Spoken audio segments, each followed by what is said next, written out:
Welcome to the daily current affair video of June 8। आज हम कुछ 5 इश्यूज़ पर डिस्कस करेंगे, जिसमें Jhajjar Bachauli wild life sanctuary development plan, ठीक है, बरेन आइसलैंड का की फैक्ट्स और पायरो प्रोसेसिंग क्या होता है उस पर बात करेंगे। Land port management system LPMS पे बात करेंगे, क्या है, क्या इसका इश्यूज़ हैं, ठीक है। जागृति प्लेटफॉर्म अचीवर सिल्वर अवार्ड है ना 2026, उसके बारे में बात करेंगे। सबसे पहले हमारे पास है ये इन्वायरमेंट का सेक्शन है, इसमें है Jhajjar Bachauli wild life sanctuary development plan. News में क्यों है? पंजाब फॉरेस्ट डिपार्टमेंट ने रिसेंटली, ठीक है, एक डेवलपमेंट प्लान लॉन्च करा है जिसकी कॉस्ट है 5.36 करोड़, और इसका मेन जो आइडिया है वो है enhancing the Jhajjar Bachauli wild life sanctuary, जो रूपनगर डिस्ट्रिक्ट पंजाब में पड़ता है। सेंचुरी कहाँ पे पड़ता है? सेंचुरी सतलज रिवर के पास पड़ता है, खास बात शिवालिक रेंज के पास पड़ता है। और इसमें जितने भी फॉरेस्ट हैं वो कैसे हैं? ड्राई डेसिडियस फॉरेस्ट हैं और डाइवर्स फ्लोरा एंड फ्लोरा, ठीक है, यानी कि बहुत अच्छा खासा बायोडाइवर्सिटी जोन है ये। इसके साथ साथ एडिशनल जो इम्पोर्टेंट है वो ये है कि वेजिटेशन है यहाँ पे बहुत अच्छी खासी, डेसिडियस फॉरेस्ट है और बहुत सारे प्लांट और स्पेशीज़ का घर है ये। फ्लोरा की बात करें तो प्लांट जिसमें इक्यूप्लाइटिस, खैर, नीम, शीशम, आंवला, ये सारे के सारे प्री मेडिसिनल प्लांट्स मिलेंगे आपको। फोना में अगर हम बात करें जैसे कि संबल डियर हो गया, है ना, बार्किंग डियर हो गया, जैकॉल हो गया, ये सारे के सारे जानवर हैं। तो मतलब बहुत डाइवर्स रीजन है और Punjab state board wild life ने इसको अप्रूव कर दिया है। ये अप्रूव 2026 के स्टार्टिंग में हो चुका था, जनवरी में। और इसका मेन जो आइडिया है कि भाई वाइल्ड लाइफ सेंचुरी को ट्रांसफॉर्म करना और इसमें जो लियोपार्ड है, सफारी है ना, इनकी कंजर्वेशन प्रमोटिंग पे काम करना और साथ में टूरिज्म को बढ़ावा देना, ठीक है। तो ये पंजाब की न्यूज़ है। इसके बाद अगला जो है आपका next we are having barren island की बात हो रही है। बैरन आइसलैंड कहाँ पर है और ये क्यों इम्पोर्टेंट है? बैरन आइसलैंड एक इम्पॉर्टेंट जगह है जो वोल्कानो वाला एरिया भी है, क्योंकि यहाँ पे ज्वालामुखी भी है। और साथ में सबसे बड़ी बात ये कि साउथ एशिया में है ये, और इसकी खास बात ये अंडमान सी के आसपास पड़ता है। वोल्केनिक आइसलैंड की खास बात ये कि अंडमान निकोबार आइसलैंड, और ये कुछ रिसेंट समय से न्यूज़ हाईलाइट में बना हुआ है। क्यों बना हुआ है? क्योंकि यहाँ पर, ठीक है, वोल्केनिक एक्टिविटी हुई है, क्योंकि वोल्केनिक एक्टिविटी यहाँ पे होती रहती है। तो Barren Island only active volcano South Asia का ये ओनली एक्टिव वोल्कानो है। और ख़ास बात ये कि यहाँ पर बैलिस्टिक रॉक्स आपको मिलेंगे। आइसलैंड की खास बात ये कि ये अनहैबिटेड है और एक्सट्रीमली रिमोट एरिया, मतलब यहाँ पर कोई भी जानवर, कोई भी स्पेशीज़ आपको नहीं मिलेंगी। खास सबसे बड़ी बात इसमें ये है कि ये subduction zone of India and Burmese tectonic plates में पड़ता है। ये आपका इंडिया है और यहाँ पर आपका ये बर्मा और ये आपके बर्बन टेक्टोनिक प्लेट्स हैं। उस टेक्टोनिक प्लेट के एरिया में ये आपको देखने को मिलेगा। इसकी बात, खास बात क्या है? जोग्राफिकल कंपोजिशन की बात करें, जो बैरन आइसलैंड है ये स्ट्रा वोल्कानो काउंट किया जाता है। स्ट्रा वोल्कानो का मतलब क्या आता है कि इसमें जो लावा है वो रॉक से बनता है और वोल्कानिक जोन जो है वेजिटेशन, और इसके साथ साथ रग्ड जो लैंडस्केप है वो भी यहाँ पे देखने को मिलेगा। आइसलैंड की खास बात ये है कि ये आइसलैंड म्यांमार और सुमात्रा के जो टेक्टोनिक प्लेट्स है वहाँ तक स्ट्रेच कर सकता है। बैरन आइसलैंड इंटरेस्ट पॉइंट रहा है साइंटिस्ट के लिए, जियोलॉजिस्ट के लिए, क्योंकि यहाँ पर इकोलॉजिकल कंडीशंस और वोल्कानिक जो इरप्शन है वो कई बार जियोलॉजिस्ट और जियोमॉर्फोलॉजिस्ट के लिए काफ़ी अट्रैक्शन का सब्जेक्ट है। तीसरा जो न्यूज़ है, पायरो प्रोसेसिंग। क्या होता है पायरो प्रोसेसिंग? पायरो प्रोसेसिंग एक सिग्निफिकेंट टेक्नोलॉजिकल प्रोसेस है जिसका मेन काम क्या है? मेन काम है सॉलिड जो मटेरियल्स होते हैं उनको ट्रांसफॉर्म करना हाई टेम्परेचर के थ्रू, ठीक है। और इसका जो एप्लीकेशन है ये बहुत इंडस्ट्रीज़ में इसका यूज़ होता है। और सबसे बड़ी खास बात ये है कि मॉडर्न जो आपका, ठीक है, मॉडर्न मैन्युफैक्चरिंग जो इंडस्ट्री है मैन्युफैक्चरिंग इंडस्ट्री में इसका जो यूज़ है वो आपको बहुत ज़्यादा देखने को मिलेगा। पायरो प्रोसेसिंग में क्या क्या होता है, फिजिकल और केमिकल चेंजेस के थ्रू मटेरियल्स को हाई टेम्परेचर में ट्रांसफॉर्म करा जाता है। ठीक है, हाई टेम्परेचर में जैसे कि सॉलिड है, सॉलिड को ट्रांसफॉर्म करने की कोशिश की जाएगी। ये ड्राई प्रोसेस है, इसमें एनर्जी का यूज़ होता है और इसकी खास बात है सीमेंट मेकिंग में, मेटालर्जी में और न्यूक्लियर पावर में। तो आप देखो सरकार का इसमें इंटरेस्ट क्यों बनना, सरकार का इंटरेस्ट इसमें इसलिए बनना क्योंकि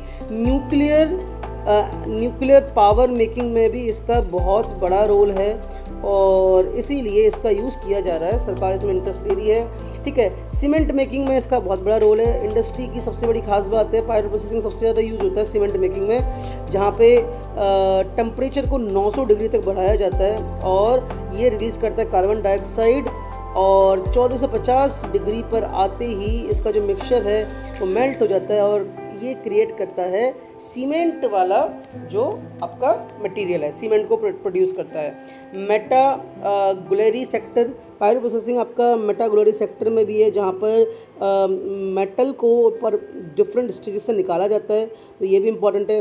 न्यूक्लियर इंडस्ट्री में इसका बहुत ज़्यादा फ्यूचर देखने को मिल रहा है और गवर्नमेंट को पता चल गया है कि ये जो आपका पर्टिकुलर पायरो प्रोसेसिंग है उसको हम न्यूक्लियर पावर इंडस्ट्री में इसका यूज़ कर सकते हैं। इलेक्ट्रिक करंट जब इसमें अप्लाई किया जाता है तो इसका जो एलिमेंट्स है वो सेपरेट हो जाते हैं, जिसके बेस पे इलेक्ट्रोकेमिकल प्रॉपर्टीज़ के साथ जो आपका एनर्जी प्रोसेसिंग है और स्ट्रीम्स के थ्रू इससे क्या होगा, इससे जो न्यूक्लियर पावर है उसका जनरेशन हो सकता है। तो पायरो प्रोसेसिंग एसेंशियल है और फ्यूचर के पर्सपेक्टिव से ये इम्पॉर्टेंट चीज़ है। गवर्नमेंट और गवर्नेंस की एक न्यूज़ है, land port management system LPMS news क्यों, यूनियन मिनिस्टर ने land port management system launch करने की बात करी है। 9 जून की ये तारीख डे हुई है। ठीक है, 9 जून को यानी कि कल जो है इसको लॉन्च किया जाएगा। LPMS क्या एक डिजिटल प्लेटफॉर्म है जिसका मेन पर्पज़ है unify operation at land ports. जो लैंड पोर्ट्स हैं वहाँ पर जो ऑपरेशंस है वो यूनिफाइड हो। ये रियल टाइम इंफॉर्मेशन एक्सचेंज को बढ़ावा देगा और रेगुलेटरी प्रोसेस को स्ट्रॉन्ग करेगा। सबसे बड़ी खास बात ये कि ये सीमलेस कोऑर्डिनेशन में बिलीव करेगा और सभी स्टेक होल्डर्स के लिए कोऑपरेशन को इजी करेगा और मॉनिटरिंग को अच्छा करेगा। LPMS की खास बात ये कि ये नेशनल प्लेटफॉर्म होगा जो एफिशिएंट बॉर्डर मैनेजमेंट में भी इसका यूज़ होगा। ऑपरेशन एफिशिएंसी, ठीक है, रिड्यूस डिले एंड प्रोसेसिंग, तो जो एफिशिएंसी है उसको बढ़ावा देगा और डिलेस को कम करेगा। रियल टाइम इन्फॉर्मेशन का मतलब होता है कि LPMS जो है secure immediate logistic information regular basis पे जो है वो अथॉरिटीज़ के साथ शेयर करेगा। इसके साथ कोऑर्डिनेशन अच्छा होगा। सिस्टम के अंदर सबसे बड़ी खास बात है कि स्मूथ कोलैबोरेशन को प्रमोट करा गया है। सभी स्टेक होल्डर, चाहे वो गवर्नमेंट क्यों ना हो, प्राइवेट सेक्टर क्यों ना हो, वो बहुत ईजीली कोऑर्डिनेट और कम्युनिकेट कर सकते हैं। डिजिटाइजेशन इसकी खास बात है। LPMS जो है वो कॉम्प्रहेंसिव डिजिटल वर्कफ्लो पे बिलीव करता है और सबसे बड़ी खास बात ये है कि ये जो slot booking, payment, tracing, single window clearance, इन सबको बढ़ावा देगा, जिससे हमें डिजिटल जो आपका पेमेंट स्ट्रक्चर है वो और स्ट्रॉन्ग होगा। डिजिटल पेमेंट स्ट्रक्चर स्ट्रॉन्ग होंगे, ट्रैकिंग स्ट्रॉन्ग होगा। ठीक है, बहुत सारे जो प्लेटफॉर्म्स है जिसमें आपके IC गेट हो गया, यूलिप हो गया, इनके साथ और मोटर व्हीकल सिस्टम होगा, इनके साथ मिलकर कोलैबोरेट करने का इनका विचार है। सिग्निफिकेंस क्या है, इम्प्लीमेंटेशन LPMS जो है ये सिग्निफिकेंट डिलेस को रोकेगा। ठीक है, ऑपरेशनल एफिशिएंसी और लैंड पोर्ट्स में जो एफिशिएंट प्रैक्टिसेस उसको बढ़ावा देगा। Land authority of India LPI statutory body है। स्टैच्यूटरी बॉडी हम उस बॉडी को बोलते हैं जो किसी लॉ के थ्रू बनाई जाती है। Department of border management in the ministry of home affairs. तो ये जो आपका सिस्टम है जिसके बारे में हम बात कर रहे हैं, this is the system which is under ministry of home affairs. LPMS under ministry of home affairs. ठीक है, आगे बढ़ते हैं। तो अगली जो न्यूज़ है वो है आपकी ई जागृति प्लेटफॉर्म और सिल्वर अवार्ड अचीवर्स के लिए है NAEG। जागृति प्लेटफॉर्म रिसेंटली ऑनर की गई है for the award of national award for e governance 2026 और इसकी खास बात क्या है, ये जो रिकॉग्निशन है ये कुछ सिग्निफिकेंट कंट्रीब्यूशन और कंज्यूमर सर्विसेज के लिए दिया गया है। प्लेटफॉर्म को लॉन्च किया गया था 1 जनवरी 2025 को। और सबसे बड़ी खास बात ये है कि ये जो है कंज्यूमर डिस्प्यूट, ठीक है, कंज्यूमर डिस्प्यूट और रेड्रेसल सिस्टम को स्ट्रॉन्ग बनाता है, ठीक है, मार्केट बिहेवियर को मोबिलाइज करता है, अच्छा पॉजिटिव वे में कन्वर्ट कर सकता है। ये सबसे बड़ी खास बात है कि ग्लोबल एक्सेसिबिलिटी को बढ़ावा देगा, ठीक है। एनआरआईज जो सिटीज़न हैं, जो केस फाइल करने में कई बार उनको दिक्कत होती है, उनके लिए इजी होगा, ठीक है। 1-to-1 इंक्रिप्शन होगा, यानी कि डेटा लीक नहीं होगा, डेटा लीक होने के चांसेस बिल्कुल कम से कम है ना। इंक्लूसिविटी, मल्टी लिंगुअल होगा ये। और इसके साथ साथ ये जो इसके जो टूल्स हैं वो यूज़र फ्रेंडली होंगे, हर भाषा के लोगों के लिए ये इजीली यूजेबल होगा। इसके साथ साथ इसकी जो प्लेटफॉर्म्स जिसके साथ उन्होंने कोलैबोरेट करा है, इसमें 4 लेगेसी एप्लीकेशन, इसमें online case monitoring system OCMS के साथ, है ना, दाखिल, NCDRC CMS, कॉन्फ्रेंट, ये सारे के सारे जो प्लेटफॉर्म है इन सब के साथ कोलैबोरेट करके इंटीग्रेट प्लेटफॉर्म के तरीके से काम करेगा। AI पावर्ड फीचर्स में बहुत इंपॉर्टेंट है, क्योंकि रिसेंट टाइम में ऑनलाइन फ़ी पेमेंट हो गया, केस मॉनिटरिंग सिस्टम हो गया, यहाँ पर AI का बहुत बड़ा रोल है। और AI के साथ ही इसने कोलैबोरेट करके अपने इस प्लेटफॉर्म को और स्ट्रॉन्ग करने की कोशिश की है। अब इसकी खास बात ये है कि ये जो प्लेटफॉर्म है ये कंज्यूमर को एम्पावर करेगा, ठीक है, जिससे वो ईजीली कंप्लेन को कर सकते हैं, साथ में ट्रैक भी कर सकते हैं और साथ में केस का स्टेटस भी देख सकते हैं। और सबसे इम्पोर्टेंट जो चीज़ है वो है आपकी डिजिटाइजिंग, ठीक है, और डिजिटल गवर्नेंस, उसको बढ़ावा देगा, ठीक है। It will empowering digital governance and will ensure the welfare of, ठीक है, ensure the welfare of consumer rights, ठीक है। Autoimmune blistering disease AIBD, ठीक है, autoimmune blistering disease, Punjab University के कोलैबोरेशन से पटियाला और PGIMER चंडीगढ़ ने innovative artificial intelligence based technique use की है और उससे ये एम कर रहे हैं कि improving the diagnosis of AIBD। AIBD क्या होता है? Autoimmune blistering disease. खास बात है ये एक rare group of skin disease है। पहली बात तो ये स्किन डिसीज़ है। दूसरा, जब इम्यून सिस्टम, ठीक है, इम्यून सिस्टम अटैक करता है स्किन पर और उसके म्यूकस मेम्ब्रेन पर, और इसके सिम्टम्स है वो डिपेंड करते हैं पर्सन टू पर्सन, बट जो मेन चीज़ है on the specific type of AY treatment focus on suppressing the abnormal immune response. जो आपका एबनॉर्मल ट्रीटमेंट कैसे करना है, इसका जो सबसे ज़्यादा सही तरीका है, एबनॉर्मल जो इम्यून रिस्पॉन्स है उसको सप्रेस करना। क्या करना? उसको सप्रेस करके इसकी ट्रीटमेंट होती है। खास बात क्या है, autoimmune blistering disease are also known as autoimmune bullous disorder, और blister due to the blister क्या होता है, फफोले पड़ जाते हैं स्किन के ऊपर, ठीक है, तो फफोले जैसे पड़ जाते हैं क्योंकि इम्यून सिस्टम पर म्यूकस मेम्ब्रेन का अटैक हुआ है। सिम्टम्स क्या है, लोकेशन जो है इसकी सबसे इम्पोर्टेंट जो है, specific disorder commonly attack areas include the skin mucus membrane such as the mouth, nose, ठीक है, थ्रोट, यहाँ पर इसका अटैक ज़्यादा होता है। क्या ब्लिस्टर पेनफुल हैं? हाँ। इची भी हैं? हाँ। और सबसे इम्पोर्टेंट जो चीज़ है, अगर ये खुल जाते हैं या फट जाते हैं तो बहुत ज़्यादा पेन हो सकता है और इसको ट्रीट किया जा सकता है। अगर इसको ट्रीट नहीं किया गया तो सीवियर कॉम्प्लिकेशंस हो सकते हैं, इसमें स्किन लॉस हो सकता है, सेकेंडरी इन्फेक्शन हो सकते हैं और म्यूकस मेम्ब्रेन और आई तक डैमेज हो सकती है। ट्रीटमेंट ऑप्शंस क्या है? प्राइमरी गोल जो इसका ट्रीटमेंट का है वो है आपका एबनॉर्मल इम्यून सिस्टम को सप्रेस करना और न्यू ब्लिस्टर के जो फॉर्मेशन है उसको रोकना, ठीक है। Corticosteroids, immunity suppressive disease drugs, biologic therapies, है ना, रिटूक्समैब और बाउंड के इन्फेक्शन, ये सारे के सारे जो हैं इसके स्टैंडर्ड ट्रीटमेंट प्रोसीजर्स हैं। डिस्कवरी ऑफ, ठीक है, बेस्कैनिटीज़ चिपकांकीनीज, ठीक है, थोड़ी सी स्पेलिंग इसकी ऐसी है। ये एक न्यू स्पेशीज़ है स्नेक ईल की, इसका नाम है बास्केनिचिस चिपकाकिनीस, ये मैरीटाइम साइंटिस्ट ने इसको डिस्कवर करा है शैलो वाटर में। कहाँ पर करा? बे ऑफ बंगाल के एरिया में। और ये कहाँ पर मिला है? काकीनाडा फिशिंग हार्बर के पास। और ये सबसे बड़ी खास बात है कि second time genus has been recorded in the Indian waterways. ये इंडियन वाटरवेज में पाया जाने वाला, ठीक है, दूसरी बार है। एक न्यू स्पेशीज़ डिस्कवर हुई है बे ऑफ बंगाल में। और इसका जो नाम है लोकल रीजन पे लिखा है ना, कुछ यूनिक कैरेक्टर। सबसे इंपॉर्टेंट जो चीज़ है, only the second species of the snake eel genus from the Indian waters, दूसरी स्पेशीज़ है। स्पेशीज़ कैरेक्टर क्या? पहला तो सबसे पहले बाई कलर्ड बॉडी है, ईल के अंदर बाई कलर्ड बॉडी यानी कि 2 कलर हैं। शॉर्टकट स्नॉट है, ठीक है, शॉर्टकट स्नॉट अदर स्पीशीज़ के मुकाबले। Tooth arrangement features a unique arrangement of teeth in its fit jaws, ठीक है। वर्टिब्रेट काउंट है, possess fewer vertebrate before the anal fin.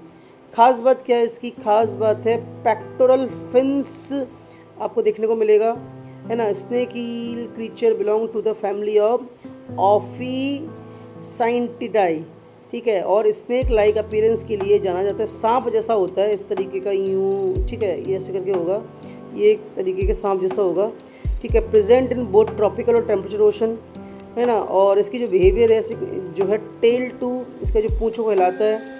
और ख़ास बात ये है कि प्रोटेक्टिव है, अपने आप को बचाने की कोशिश करता है, थोड़ा प्रोटेक्टिव जैसा है ये जी। 100 days of US Israel war on Iran, no winner no end. तो 7 जून हो गए हैं और 100 day of conflict between US Israel against Iran which was ignited by the assassination of Iranian supreme leader ayatollah Ali Khamenei. तो ayatollah Ali Khamenei का assassination के बाद Iran ने यूएस के खिलाफ युद्ध छेड़ दिया था। यूएस के साथ इजराइल जो है इस वॉर को पार्टिसिपेट कर रहा है। वॉर जो है वेरियस फ्रंट में अक्रॉस द ग्लोबल ये आपका फैल चुका है, जिससे ग्लोबल एनर्जी सप्लाई, मार्केट, ये सारी की सारी चीज़ों पर जो है प्रॉब्लम आ रही है। खासकर इंडिया में आपने देखा होगा, इंडिया में पेट्रोल के प्राइस इस टाइम पे 113 के आसपास हो गए हैं और उम्मीद लगाई जा रही है कि अगर मिडिल ईस्ट के क्राइसिस कम नहीं हुए तो 150 तक जा सकती है। इसके साथ साथ डिप्लोमेटिक एफर्ट्स शुरू की गई हैं इंडिया की तरफ से।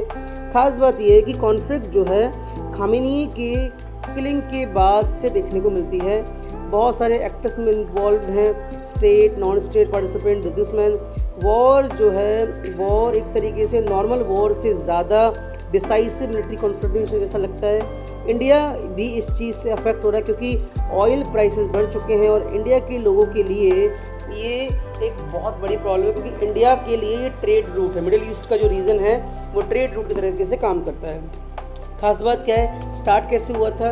ये वॉर इनिशिएट हुआ था यूएस इजरायली स्ट्राइक से और ईरान मिलिट्री न्यूक्लियर फैसिलिटीज़ पर अटैक करने के एम से। लेकिन जब खामेनी का किलिंग होता है तो ये टेंशन ज़्यादा गहरा जाती हैं। मेजर पार्टिसिपेंट्स इसमें कौन कौन है? यूएस है, इजराइल है, ईरान है, हजीबुल्ला, ठीक है, मिलिट्री ऑर्गेनाइजेशन और gulf countries also participating in this war. Military action की बात करें, ईरान ने रिटेलिएट करा है और डायरेक्ट एक्शन पे काम करा है, लेकिन हजीबुल्ला जो है इन्वॉल्व था क्रॉस बॉर्डर अटैक में इजराइल के अगेंस्ट में। तो इसमें हजीबुल्ला का जो एंगल है वो भी हमें देखने को मिलता है। हजीबुल्ला क्या है? एक मिलिट्री ऑर्गेनाइजेशन है ईरान की। स्ट्रेट ऑफ हॉर्मूज सबसे ज़्यादा इफेक्ट होता है यहाँ पर क्योंकि ग्लोबल ट्रांसपोर्टेशन का एरिया है। इंडिया जैसे देश स्ट्रेट ऑफ हॉर्मूज के थ्रू ही मिडिल ईस्ट और अरेबियन कंट्रीज़ के साथ ट्रेड करते हैं। देखा जाए तो 1/5 of the world crude oil pass होता है यहाँ से और आज के टाइम पे ये एरिया बहुत ज़्यादा हाईली अफेक्टेड है, जिसके वजह से, ठीक है, तकरीबन $100 पर बैरल तक तेल के दाम बढ़ सकते हैं, इन्फ्लेशन आ सकता है ऑयल प्राइसेस में। लेबनान का क्या रोल है? हजीबुल्ला जो है ऑनगोइंग अटैक पर अभी बिजी है इजराइल पर और लेबनान जो है यहाँ पर सेकेंडरी फ्रंट ऑफ कॉन्फ्लिक्ट निकल कर आ रहा है और जो डिप्लोमेटिक लैंडस्केप में एक नई हलचल ला सकता है। डिप्लोमेटिक स्टेलमेट के हिसाब से अगर हम बात करें तो ये एफर्ट्स जो है नेगोशिएशन के थ्रू ही हो सकते हैं और नेगोशिएशन प्रॉपर लेवल पे होनी चाहिए, टॉक्स प्रॉपर लेवल पे होनी चाहिए, जिससे ये इजीली जो है मैनेजेबल हो। इंडिया का कंसर्न क्या है? इंडिया का जो कंसर्न है वो एक तो भाई ऑयल क्राइसिस बढ़ना, दूसरा global uncertainty, middle east, Israel, ठीक है, यूएसए, ये हमारे तीनों ही ट्रेड पार्टनर्स हैं और इनके साथ आपस में जो प्रॉब्लम है इंडिया के लिए ये काफ़ी ज़्यादा डिस्टर्बिंग सिचुएशन है in terms of trade and importing the crude oil. इसके साथ साथ अगर बात करें next we have cotton productivity mission, can India reclaim its lost cotton revolution. तो यूनियन कैबिनेट ने अप्रूव करा है कि एक प्रोडक्टिविटी मिशन लॉन्च होगी कॉटन के लिए, जिसकी कॉस्टिंग पड़ेगी 5659 crore for cotton line productivity, जो 441 केजी से बढ़ाकर हेक्टेयर, ठीक है, जो 2025-26 में था उसको 2031 तक 755 केजी करना है, मतलब प्रोडक्शन को बढ़ाना है। और ये जो इनिशिएटिव है ये कई बार क्वेश्चन राइज करता है कि भाई जो लाइट की फिजिबिलिटी क्या है, डिक्लाइन ऑफ प्रोडक्टिविटी हो सकती है, टेक्नोलॉजिकल स्टैग्नेशन है हमारे देश में, तो ये चैलेंजेस पे भी हमें बात करनी होती है। तो mission AIIMS significant increase of productivity और इंडिया ने इस एरिया में, ठीक है, काफ़ी सारा डिक्लाइन देखा है 2014-15 से, और यहाँ पर इंडिया ग्रो करना चाहता है क्योंकि ग्लोबल मार्केट कॉटन के लिए बहुत ज़्यादा वाइड है, बहुत ऑप्शंस हैं, बहुत अपॉर्चुनिटीज़ है इंडिया के लिए, तो ये इम्पॉर्टेंट है, ठीक है। Impact at BT cotton, introduction of BT cotton 2002 में करा गया था और ये टर्निंग पॉइंट था इंडियन एग्रीकल्चर के लिए, ठीक है। इसका जो प्रोडक्शन है 2002 के आसपास 13.6 मिलियन था, वहीं 2013-14 में इसको बढ़ाया गया 39.8 मिलियन और इसको बढ़ाने की कोशिश अब भी जारी है। Policy, government intervention, price control, oil seeds पर, चाहे वो प्रोडक्ट पर हो, इस पे ध्यान देना बहुत ज़रूरी है। ग्लोबल कॉम्पिटिटिवनेस की बात करें तो कॉटन प्रोडक्शन नेशन जो है लाइक ऑस्ट्रेलिया, चाइना, ये जो है ये कॉटन प्रोडक्टिविटी में बिलीव करते हैं। एमर्जिंग कॉटन क्राइसिस, तो प्रोडक्शन डिक्लाइन की वजह से अगर हम देखें तो 29 मिलियन बेल्स ही प्रोडक्शन हो पाया था और जो काफ़ी बिलो है, काफ़ी इससे ज़्यादा तकरीबन 40 मिलियन, ठीक है, प्रोडक्शन होना चाहिए क्योंकि जिस तरीके की डिमांड है उसके हिसाब से मैं बात कर रहा हूँ। तो कॉटन प्रोडक्शन या कॉटन जो प्रोडक्टिविटी है अभी उस पर काम करना बहुत बाकी है गवर्नमेंट को, और प्रॉपर प्रोडक्टिविटी और प्रॉपर डिस्ट्रीब्यूशन इंश्योर उस पर भी ध्यान रखना होगा। हाँ, एम्बिशियस टारगेट रखा है 755 kg बाय 2031, तो ये हो सकता है, it is possible but it will take some time and there is the need of proper policy making. अब बात करते हैं Bhakra Nangal dam. Bhakra Beas management board BBMB ने इनिशिएट करा है emergency study due to concern regarding the tilting of the main wall of the Bhakra Nangal dam. तो Bhakra Nangal dam का जो मेन वॉल है उस मेन वॉल की कुछ प्रॉब्लम सामने आई है और एक्चुअली ये जो रिवर सतलज है इस पर पड़ता है और इसकी खास बात है भाखड़ा नागल डैम जो सिग्निफिकेंट कॉन्क्रीट ग्रेविटी डैम है, सतलज रिवर पर है, बिलासपुर डिस्ट्रिक्ट ऑफ हिमाचल प्रदेश, और हाईएस्ट स्ट्रेटेजिक ग्रेविटी डैम है दुनिया की और अप्रोक्सीमेट इसकी जो हाइट है 7.26 मीटर है और वाइटल रोल इरिगेशन फ्लड पे काम करता है और इन सब के साथ साथ hydroelectric power generation for several states of India में जो है हेल्प करेगा। एडिशनल डिटेल्स की बात करें, हिस्टोरिकल सिग्निफिकेंस क्या है, तो इसको कब बनाया गया था, ये भारत के अंदर एक बहुत एम्बिशियस प्रोजेक्ट था।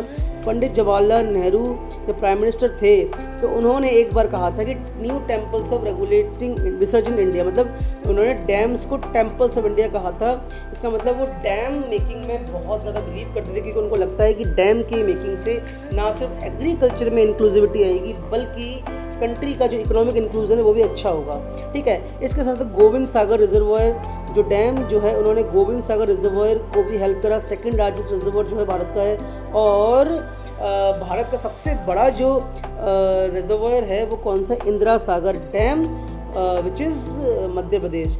नागल जो आपका भाखड़ा नागल डैम है ये आपका डाउन स्ट्रीम में लोकेटेड है और भाखड़ा नागल डैम भाखड़ा रिवर के पास। और ख़ास बात ये है कि ये जो नागल डैम है ये चैनल वाटर को रिलीज़ करने में बिलीव करता है और वाटर मैनेजमेंट को बहुत स्ट्रॉन्ग तरीके से एग्रीकल्चर इंडस्ट्री तक पहुंचाता है। ये बहुत इंपॉर्टेंट है, ठीक है। इसके साथ साथ अगला जो है आपका Kirthai second hydro electric project. Government of India ने recently Kirthai stage hydro electric project launch करा है और इसका मेन काम क्या है, suspension of Indus water.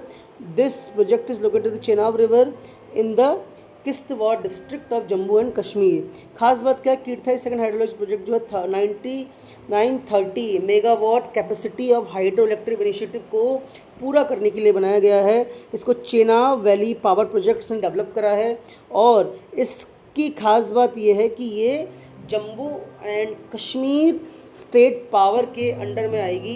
Development जो है 51% और 49% स्टेक्स पे काम कर रहा है, ठीक है। और इसमें सबसे बड़ी खास बात ये है कि ये जो रिजर्वर है, ठीक है, ये 51.26 million cubic meter water reservoir के थ्रू जो है स्टोर करने का कैपेसिटी रखती है। चेनाब रिवर जो है मेजर ट्रिब्यूटरी है इंडस की, आपको पता ही है। और ख़ास बात यह है कि ये चंद्रा एंड भागा स्ट्रीम के साथ भी जुड़ती है।